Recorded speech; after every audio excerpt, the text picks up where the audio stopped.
नमस्कार मित्रांनो, परत एकदा आपलं खूप खूप स्वागत आहे आपल्या सर्वांच्या लाडक्या महाडीबीटी स्कॉलरशिप ऑफिशियल या चॅनलवरती। आणि आज तुमच्यासाठी आपण एक घेऊन आलो स्पेशल आणि खास एडिशन। याच्यामध्ये तुम्ही जर आपल्या महाडीबीटी स्कॉलरशिप ऑफिशियल या चॅनलवरचे सुरुवातीचे 2 व्हिडिओ ज्याच्यामध्ये आपले सरकार सेवा केंद्राला ऑनलाईन अर्ज कसा करायचा आहे आणि आपले सरकार सेवा केंद्र कुणाला मिळणार आहे हे 2 व्हिडिओ जर पाहिले असतील तर हा व्हिडिओ तुमच्यासाठी खूप महत्त्वाचा होणार आहे। तर व्हिडिओची संकल्पना सुरू करण्याच्या पूर्वी व्हिडिओ आपण चॅनलवर महाडीबीटी स्कॉलरशिप ऑफिशियल या चॅनलवर नवीन असाल चॅनलला सबस्क्राइब करा, बेलच्या आयकॉनला हिट करा, यामुळे नवीन येणारा व्हिडिओ सर्वात अगोदर तुमच्यापर्यंत पोहोचेल। आता बघा की आपले सरकार सेवा केंद्रासाठी गव्हर्नमेंटने एक जीआर जारी केला होता। आता बऱ्याच मित्रांनी मला विचारलं होतं की सर तुम्ही हे जे आहे तर हा जीआर पाहिला कुठून, आणि तुम्हाला या व्हिडिओच्या संकल्पनेनंतर मी तुम्हाला एक ऑफलाईन फॉर्म देणार आहे ज्याच्यामध्ये तुम्ही म्हटलं होतं की सर हे ऑफलाईन फॉर्म कुठून मिळणार आहे, कसं मिळणार आहे, तर तो फॉर्म मिळवायचा आहे कुठं त्याची लिंक देणार आहे किंवा तुम्हाला फॉर्म दाखवणार आहे ज्याच्यामध्ये तुम्ही स्क्रीनशॉट काढून त्याची प्रिंट घेऊन तुम्ही तो फॉर्म बनवू शकता। तर सर्वप्रथम ऐका की बऱ्याच मित्रांनी सांगितलं होतं कमेंटमध्ये मला काल या 2 व्हिडिओच्या माध्यमातून की हा व्हिडिओ जो आहे या व्हिडिओमध्ये तुम्ही जो जीआर सांगताय तो कुठल्या वेबसाईटवरून आला, कसा आला, काय। तर हे बघा ही महाराष्ट्र शासनाची अधिकृत वेबसाईट आहे। आता परत तुम्ही विचारताल ही वेबसाईट कोणती, तर तुम्हाला गुगलमध्ये gr.maharashtra.gov.in ही वेबसाईट टाईप करायची। तर ही वेबसाईट तुम्ही सर्च केल्याच्या नंतर ही वेबसाईट वरती तुम्ही इथे येता। इथं तुम्हाला एक तारीख पाहायला मिळेल, इथं पहा 3 जून 2025 ही तारीख आहे, त्याच्यामध्ये हा संकेतांक क्रमांक आहे आणि हा विभाग आहे। त्याचबरोबर इथं हे शीर्षक आहे की कुठल्या बद्दल आपण चर्चा करतोय ते CSC 2.0। तर इथे तुम्हाला ऑफिशियल सगळी इन्फॉर्मेशन मिळेल। हवं तर तुम्हाला मी याची वेबसाईटची लिंक डिस्क्रिप्शन मध्ये सुद्धा प्रोव्हाइड करणार आहे। तर पहा या जीआर मध्ये तुम्हाला सांगितलेल्या पद्धतीनं की ऑफलाईन मध्ये तुम्हाला कलेक्टर ऑफिस मधून आपले सरकार सेवा केंद्र कसं मिळवायचं या संदर्भात मी सविस्तर माहिती सांगितली होती। आता याच्याबद्दल मी तुम्हाला जास्त फारसं बोलणार नाही, आपण फक्त या व्हिडिओमध्ये हेच चर्चा करणार आहोत की आपल्याला याच्यामध्ये एक लाईन आहे ती हायलाइट करून तुम्हाला मी वाचून सांगतो।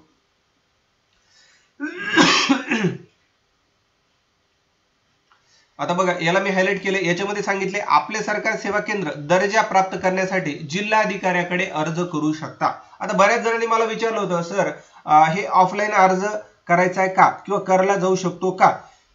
तर हे मी असं नाही म्हणत की ऑफलाईन अर्ज केला जाऊ शकत नाही किंवा केला जाऊ शकतो। हे पहा 2 जून 2025 सामान्य प्रशासन विभाग यांचं अधिकृत जीआर आहे की तुम्ही ऑफलाईन अर्ज जिल्हाधिकाऱ्याकडे सादर करू शकता, कशासाठी, आपले सरकार सेवा केंद्र मिळवण्यासाठी। आता याच्यामध्ये तुम्ही अर्ज तर करू शकता। आता इथून पुढे काही लोकांचा प्रश्न होता की सर हे याच्यासाठी अप्लाय करण्याचा फॉर्म कुठला किंवा कागद जोडायचे कुठले। आता आपण याच्या संदर्भात थोडीशी चर्चा करूया। आता बघा मी तुम्हाला हा एक फॉर्म दाखवतोय। आता तुम्ही याच्यामध्ये फॉर्मला थोडं मी वरती स्क्रोल अप करतो तर इथं तुम्ही पाहू शकता की हा तुमच्या जिल्ह्याचा फॉर्म नाहीये, हा मुंबईसाठी असलेला फॉर्म आहे। तर हे तुम्हाला मी याच्यासाठी सांगतोय की याच्यासाठीचा असलेला स्पेशल फॉर्म गव्हर्नमेंटने दिलेला नाहीये, पण प्रत्येक ठिकाणी निघलेल्या आपल्या सरकार सेवा केंद्राच्या अटी, शर्ती आणि फॉर्म हा जवळपास 99% सारखा आहे। तर याच्यामध्ये अटी काय आहेत मी ऑलरेडी 1-2 व्हिडिओ मध्ये सांगितले, पण इन शॉर्ट मध्ये तुम्हाला तरी पण सांगतो की वय 18 पूर्ण असावं, 12वी शिक्षण असावं, 15 वर्षापेक्षा जास्त कालावधीचा रहिवासी वास्तव्य असावा। म्हणजे काय की तुम्हाला जिथे हे आपले सरकार सेवा केंद्र घ्यायचंय तिथे तुम्ही 15 वर्षापेक्षा जास्तीपासून राहिलेले असावेत। आपले सरकार असल्यास, आपले सरकार जर असेल सॉरी CSC असेल तर त्यांना इथं काय म्हणतात त्याला प्राधान्य देण्यात येणार आहे। आणि मला एका मित्रानं कमेंट केली होती की सर अपंगासाठी काय आहे का, तर इथं बघा 6 नंबरची एक नोट आहे, प्रत्येक प्रभागामध्ये एक केंद्र दिव्यांगासाठी म्हणजे अपंगासाठी राखीव आहे, तर ते तुम्ही इथं ऍप्लिकेशन करून घ्या। त्याचबरोबर आता ह्या झाल्या शर्ती, अटी। आता आपण याच्यामध्ये एक परत एक गोष्ट पाहूयात की यांचा ऑफलाईन फॉर्म। आता हे बघा फॉर्म तुम्हाला तुमच्या जिल्ह्यासाठी, आता बरेच जणांनी मला वाशिम, कोल्हापूर, सोलापूर, त्याचबरोबर जळगाव, अमरावती, बीड, परभणी या सगळ्यांनी सांगितलं होतं की सर मला याचा फॉर्मॅट पाहिजे, फॉर्म पाहिजे। तर बघा सर्वप्रथम आता माझा जिल्हा आहे बीड आणि तुमचा जिल्हा कोणता आहे ते मला कमेंट करून सांगा। आणि इथं बघा की आपल्याला अशा पद्धतीचा अर्ज एक वर्ड किंवा वर्ड मध्ये टाईप करून घ्या, ज्याच्यामध्ये लिहा प्रति मान्य जिल्हाधिकारी इथं साहेब जिल्हाधिकारी कार्यालय। आता इथे तुमचा जो काही जिल्हा असेल, माझा बीड जिल्हा तर मी इथे लिहिणार बीड जिल्हा, तर तुम्ही तुमचा जिल्हा लिहा। त्यानंतर इथे दिल्याप्रमाणे की आपले सरकार केंद्रासाठी तुम्ही मागणी करायला ते लिहा. त्यानंतर तुमचं नाव, पत्ता, mobile number, Aadhaar number, email ID, PAN number अशा माहितीसाठी हे रकाने बनवून घ्या. वरती अशाच पद्धतीचं अर्धराची माहिती असं लिहा आणि ही माहिती याच्यामध्ये भरा. त्याचबरोबर आता ज्यांच्याकडे CSC केंद्र आहे त्यांना ह्या 2 ओळी बनवून घ्या. कोणतं? CSC किंवा TEC आयडी आणि CSC केंद्राचा नोंदणीकृत पत्ता. परंतु आता बरेच माझे मित्र असे सुद्धा असतील ज्यांच्याकडे CSC सेंटर नाही, त्यांना हा रकाना तुमच्या या ऍप्लिकेशन मध्ये बनवू नका. ह्याला ब्लँक सोडून द्या, एम्प्टी सोडून द्या. त्यानंतर शैक्षणिक माहिती. आता इथं पहा, शैक्षणिक पात्रतामध्ये तुमचं जे शिक्षण असेल ते लिहा आणि संगणक कौशल्य प्रमाणपत्र म्हणजे तुमचं कम्प्युटरशी निगडित कुठलं शिक्षण झालंय ते इथं मेन्शन करा. ज्याला आपण MSCIT, CCC, आणखी तुमचं कम्प्युटरशी वेगळे कुठले कोर्स असेल ते सुद्धा तुम्ही इकडे मेन्शन करू शकता. आता इकडे बघा, अपेक्षित आपले सरकार सेवा केंद्राची माहिती. आता याच्यामध्ये तुम्हाला हे सगळ्यांना मॅन्डेटरी बनवणं. याच्यामध्ये तुम्हाला लिहायचं की तुम्हाला कुठल्या जागेच्या ठिकाणी हे सेंटर बनवायचे, ज्याच्यामध्ये वार्ड प्रभाग काय आहे, तालुका काय आहे आणि जिल्हा तुमचा जो असेल तो इथं टाका, पिनकोड टाका. त्याचबरोबर अक्षांश आणि रेखांश तुम्हाला इथं मेन्शन करायचे. आता हे काय मी तुम्हाला सांगणारच आहे, सगळं एकदा एवढं वाचून घेतो. त्यानंतर जागेचं स्वरूप स्वतःची आहे का भाड्याची आहे ते लिहा. त्याचबरोबर इंटरनेट उपलब्धता, इंटरनेट चालू कोणतं आहे का नाही, असेल तर होय करा. आता प्रत्येकाकडे आहेच तर होय करा. आणि कशाचं आहे तर इथं मोबाईलचं असेल 4G 5G लिहा किंवा ब्रॉडबँड लिहा, जे असेल ते लिहा. त्यानंतर संगणक संख्या म्हणजे तुमच्याकडे किती कम्प्युटर उपलब्ध आहेत ते लिहा, प्रिंटर किती उपलब्ध आहेत ते लिहा आणि बायोमेट्रिक किती ते लिहा. याचबरोबर अर्जदाराची स्वाक्षरी आणि नाव इथं लिहा.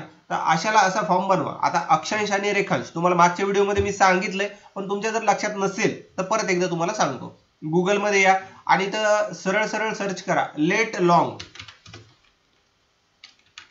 लॉंग असं जर सर्च केलं तुम्ही आणि इथं पहिल्या लिंकला क्लिक करून घ्या. तुम्ही याच्यामध्ये तुम्ही जसं क्लिक करता तसं तुमच्या समोर एक मॅप ओपन होणार आहे आणि या मॅप मध्ये तुम्हाला काय करायचंय की एक बेसिक तुमच्या ठिकाणाचं नाव टाईप करा आणि सर्च करा. किंवा जर तुम्ही इथलचा हा जो मॅपचा आयकन आहे, हा जो लोगो आहे तो याला इथं क्लिक करा म्हणजे तो इथे येईल आणि इथं आल्याच्या नंतर थोडं झूम इन करा आणि अशा पद्धतीने झूम इन करून तुम्ही तुमचं गाव, तुमचा पत्ता आणि तुमचा जिल्हा जो कुठला असेल तो इथे शोधा.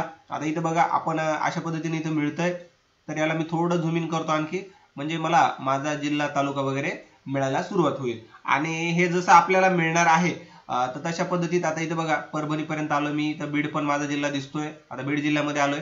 याच्यामध्ये मला माझा तालुका शोधायचा आहे, तर माझा तालुका इथे ओके, इथं माजलगाव माझा तालुका आहे, मी घेतलेला आहे.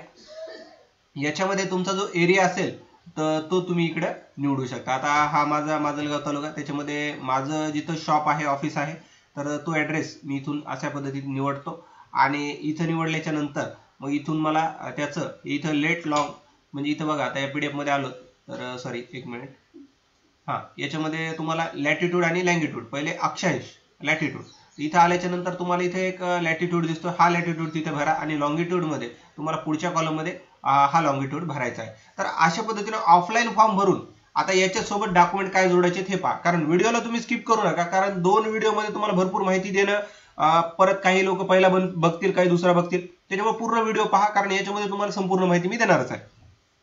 याच्यामध्ये बघा एक अशा पद्धतीचं स्वघोषणापत्र बनवून घ्या. फक्त इथं लक्षात ठेवा की इथं तुम्ही तुमच्या वेबसाईट म्हणजे तुमच्या जिल्ह्याचं नाव टाका www आणि तुमचा जिल्हा.gov.in, किंवा हे स्वघोषणापत्र तुम्ही बनवलं, अगर नाही बनवलं तर काही हरकत नाही. याच्यासोबत फक्त वरचा फॉर्म बनवून घ्या आणि यासोबत तुम्हाला आवश्यक कागदपत्र इथं सांगितलीत, ही कागदपत्राचं व्यवस्थित स्क्रीनशॉट काढून ठेवा, म्हणजे तुम्हाला हे कागद जोडायला सोपं होईल. ज्याच्यामध्ये ऑनलाईन अर्जात भरण्यात आलेल्या अर्जाची प्रत. आता हे तुम्ही ऑप्शन ठेवू नका, कारण तुमच्या जिल्ह्यासाठी ऑनलाईन निघलेलं नसणार आहे. त्यासाठी फक्त आधार, पॅन, CSC असेल तर हे लिहा, नसेल तर सोडून द्या. कॅरेक्टर सर्टिफिकेट, आता बऱ्याच मित्रांनी मला ही पण कमेंट केली होती की सर कॅरेक्टर सर्टिफिकेट जोडायचे का, तर कॅरेक्टर सर्टिफिकेट जोडायचं आहे. जर तुमच्याकडे नसेल तर त्याची पावती सुद्धा तुम्ही इकडे जोडू शकता. त्याचबरोबर तुम्ही जिथं राहता तिथलं एक रहिवासी प्रमाणपत्र तुम्ही जोडा किंवा डोमासाईल जोडा, जे असेल ते जोडा. त्याबरोबर तुमचं आधार, शाळा सोडल्याचा दाखला म्हणजे TC, त्यानंतर शैक्षणिक प्रमाणपत्र म्हणजे जे शिक्षण आहे ते, संगणकीय प्रमाणपत्र असेल ते, नोंदणीकृत भाडे प्रमाणपत्राचं अर्ज आणि दिव्यांग म्हणजे अपंग असेल तर त्याचा अर्ज, असे सगळे कागद जोडा आणि हा ऑफलाईन फॉर्म तुम्ही तुमच्या जिल्हाधिकाऱ्याकडे जमा करा, तिथं सोपवा. आणि इन केस मला एका मित्रानं कमेंट केली होती की सर तुम्ही हा व्हिडिओ बनवला, याच्यामध्ये तुम्ही मला तुमचा नंबर द्या आणि म्हणजे मला जर काही अडचण आली जिल्हाधिकारी कार्यालयात तर मी तुम्हाला संपर्क साधेल. तर बघा मित्रांनो, प्रत्येक मित्रांशी किंवा प्रत्येक व्यक्तीशी माझं बोलणं शक्य नाहीये. त्याच्यामुळं तुम्हाला मी जी माहिती सांगितली ऑफिशियल आणि जेन्युइन माहिती आहे. हा, जर तुम्हाला तुमच्या जिल्हाधिकारी कार्यालयात किंवा कुठे काय अडचण येत असेल तर तुम्हाला मी एक ऑप्शन सांगणार आहे, पहा. तर तुम्ही सर्वप्रथम हा जो GR आहे याचा एक स्क्रीनशॉट घेऊन ठेवा किंवा याची प्रत काढा आणि ही प्रत तुम्ही तुमच्या जिल्हाधिकाऱ्याला द्या आणि त्यांना सांगा की 2 जून 2025 ला हा GR आलेला आहे ऑफिशियल, कुणाचा, सामान्य प्रशासन विभागाचा, आणि त्याच्यामध्ये असं नमूद केलंय की तुम्ही तुमच्या जिल्हाधिकाऱ्याकडे अर्ज करू शकता. हे मी नाही म्हणत किंवा तुम्ही नाही म्हणत, हे कोण म्हणतंय? महाराष्ट्र शासनाचा GR म्हणतोय. त्याच्यामुळे तुम्ही आमचे कागद घेऊन आमचं आपले सरकार सेवा केंद्रात देण्यासाठी पुढची प्रोसेस करा, ही त्यांना एक रिक्वेस्ट करा. आणि हे GR दाखवल्याच्या नंतर तेही तुम्हाला नाही म्हणणार नाहीत, तुमची जी काय प्रोसेस असेल ती करून घेतील. तर अशा पद्धतीनं तुम्ही ऑफलाईन प्रोसेससाठी ऍप्लिकेशन करा.